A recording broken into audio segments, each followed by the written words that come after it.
Hi hello అండి, welcome to my channel. ఇవాళ recipes అయితే 2 కర్రీస్ అయితే చేస్తున్నాను. ఇప్పుడైతే ఆనియన్ ఎగ్ కర్రీ అయితే చేస్తున్నాను. చూడండి, ఆనియన్ ఎగ్ కర్రీ అయితే చాలా టేస్టీగా ఉంటుంది వేడి వేడి అన్నంలో. ఇప్పుడైతే ఆనియన్స్ అయితే బ్రౌన్ కలర్ వచ్చేదాకా ఫ్రై చేయాలి, ఉప్పు పసుపు వేసి. ఆ తర్వాత అవి ఫ్రై అయిన తర్వాత ఎగ్స్ అయితే ఇలా 4 ఎగ్స్ అయితే తీసుకున్నాను. 4 ఎగ్స్ ఇలా వేసుకొని ఫ్రై చేయాలి. మష్రూమ్ కర్రీ అయితే చేయబోతున్నాను. నెక్స్ట్ వచ్చేసి ఒక స్పూన్ అయితే కారం వేసుకున్నాను.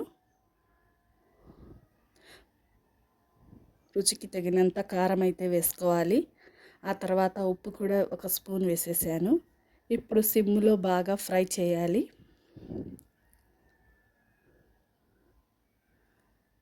ఇలా సిమ్లో బాగా కుక్ అవ్వాలండి. ఫ్రై అయితే అదిరిపోయింది, రెడీ అయిపోయింది. నెక్స్ట్ వచ్చేసి ఇక్కడైతే నేను ఎండి చేపలు అయితే తీసుకున్నానండి. ఈ ఎండి చేపలు అంటే మాకు చాలా ఇష్టం.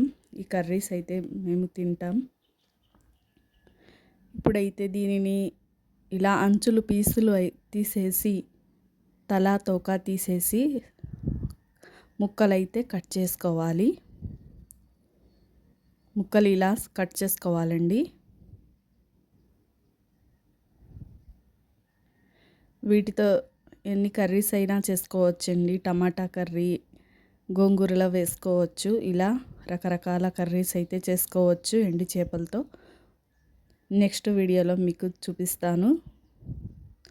ఇప్పుడు వచ్చేసి మష్రూమ్ కర్రీ అయితే చేస్తున్నాను. స్టవ్ మీద ప్యాన్ పెట్టి ఆయిల్ వేసి టమాటా, ఆనియన్, పచ్చిమిర్చి వేసి ఇలా సిమ్లో ఫ్రై చేసుకోవాలి. ఆ తర్వాత ఒక స్పూన్ అల్లం వెల్లుల్లి పేస్ట్ వేసాను. మళ్ళీ అర స్పూన్ అయితే వేస్తున్నాను. కొబ్బరి పొడి ఒక స్పూన్ వేసాను. ఇలా సిమ్లో బాగా ఫ్రై చేయాలండి.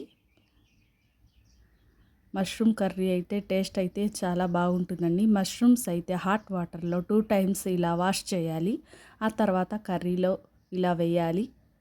ఒక స్పూన్ పసుపు, ఒక స్పూన్ ఉప్పు అయితే వేసాను. ఒక స్పూన్ కారం కూడా వేసాను. ఆ తర్వాత ఇలా అయితే కలుపుకోవాలి. సిమ్ములో కర్రీస్ కుక్ అయితే చాలా టేస్ట్ అయితే అదిరిపోద్దండి. హై ఫ్లేమ్లో లేకుండా సిమ్ములో ఉంచి కర్రీ అయితే చేసుకోవాలి. ఒక స్పూన్ గరం మసాలా కూడా వేసేసాను. ఆ తర్వాత చూడండి ఎంత కలర్ఫుల్గా కర్రీ అయితే కుక్ అవుతుంది. ఆల్మోస్ట్ అయితే రెడీ అయిపోయింది కర్రీ. మీ పిల్లలకైతే చాలా ఇష్టపడతారు. ట్రై చేయండి. Bye friends, subscribe my channel.